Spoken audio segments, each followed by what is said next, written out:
আমি ছোটবেলা থেকে যখন আমি ঘুমাইতামও তখন যখন বঙ্গবন্ধু ভাষণ হইতো তখনই এবারের সংগ্রাম আমাদের মুক্তির সংগ্রাম তখন আমি দাঁড়ায় উঠতাম। ছোটবেলা থেকে না যখন আপনি ছোট ছিলেন? হ্যাঁ, ছোটবেলা থেকে না যখন আপনি ছোট ছিলেন। হ্যাঁ, একবার ডিপলি চিন্তা করতো এটা কি মানা যায়? আঙ্কেল, আমি ডিপলি চিন্তা করে দেখেছি, এই যদি ছোটবেলায় তার এই কাহিনী হয়ে থাকে তাহলে তার বড়বেলায় কি কাহিনী হবে। এখনো সে কিন্তু ছোটবেলায় তার নেই, সে কিন্তু অলরেডি কি হয়েছে আপনারা তো ভিডিও ফুটেজটুকু দেখতে পেয়েছেন যে বঙ্গবন্ধুর কথা শুনলে সে অলরেডি দাঁড়িয়ে যায়। আর সে কখন দাঁড়িয়ে যায় কি বললো? ছোটবেলায়। আর এখন তার বয়স কত হবে আনুমানিক? আপনারা অবশ্যই কমেন্টে জানাতে ভুলবেন না। এমনকি এটাও শোনা যায় যে এখন তার ভিক্ষুক পাওয়াও যায় না। আবার কেউ যদি ভিক্ষুকদের খাবার দিতে চায় তারা মোবাইল ফোনে কন্ট্যাক্ট করে, তাদেরকে আবার মেনু জানাতে হবে, সময় ঠিক করে দিতে হবে, গাড়িতে করে আনতে হবে, গাড়িতে করে পৌঁছে দিতে হবে। আলহামদুলিল্লাহ এই জায়গাটা তো পৌঁছাইছে যে তারা আর সে ঘরের দরজায় ভিক্ষা চায় না।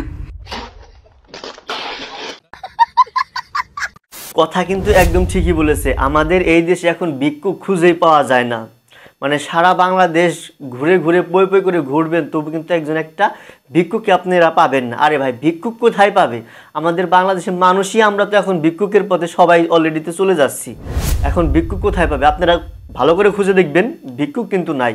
আজকালকার আমরা টাকা পয়সা চাওয়ার জন্য ভাত একজনকে খাওয়াবো, একজনকে একটা জিনিস দেবো, সেজন্য কিন্তু আমরা মোবাইলের ভিতরে খুঁজে খুঁজে বের করতে হয় যে কোথায় আছে একজন ভিক্ষুক, আমরা খুঁজেই পাচ্ছি না। মনে হয় ছেলেদের বুদ্ধি বেশি না মেয়েদের বুদ্ধি বেশি? আচ্ছা, 1 কিলো তুলো বেশি ভারী না 1 কিলো লোহা বেশি ভারী? কি কি আরে বলুন কি? এতক্ষণে বুঝতে পারলাম যে মেয়েদের বুদ্ধি বেশি কেন। 1 কিলো তুলো বেশি ভারী? एकदम इन्होंने वक्त बदल दिया, जज्बात बदल दिए, जिंदगी बदल दी।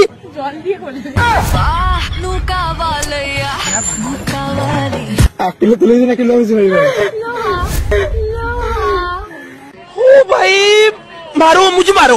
এতক্ষণে বুঝতে পারলাম যে মেয়েদের বুদ্ধি বেশি কেন। যাই হোক, আপনারা কিন্তু ভিডিও ফুটেজের মাধ্যমে দেখতে পেয়েছেন যে মেয়েদের এত বুদ্ধি কেন। ছেলেটি যে প্রশ্নগুলি করেছিল আর মেয়েটি যেভাবে উত্তরগুলো দিল, এতেই বোঝা গেল যে ছেলেদের থেকে মেয়েদের বুদ্ধি বেশি। না মানার কিছুই নেই, ভিডিওটি তার বাস্তব প্রমাণ। জীবনে যত দুঃখই পাইতি হয় বাংলাদেশ ক্রিকেট টিম দিতে, নাহলে গার্লফ্রেন্ড দিতে। বাংলাদেশ মনে করে যে সালা শেষ ম্যাচ দিতে যাবে, গার্লফ্রেন্ডও যেমন মনে হয় শেষ ম্যাচ বউ হয়ে থেকে যাবে। এই বাংলাদেশ যেমন গার্লফ্রেন্ড জীবনে কখনো বউ হয় না, তেমন বাংলাদেশ টিমও কখনো দিতে না ভাই। আরে তাহেরি আঙ্কেল, ওকে শয়তানের বাচ্চা বলে লাভ নেই। সেই ছেলেটি কিন্তু একদম মনের কথা বলেছে। আপনারা সেটা কি বলেন অবশ্যই জানতে চাই, কমেন্টে আপনারা লিখবেন যে ছেলেটি একদম ঠিক কথা বলেছে কিনা।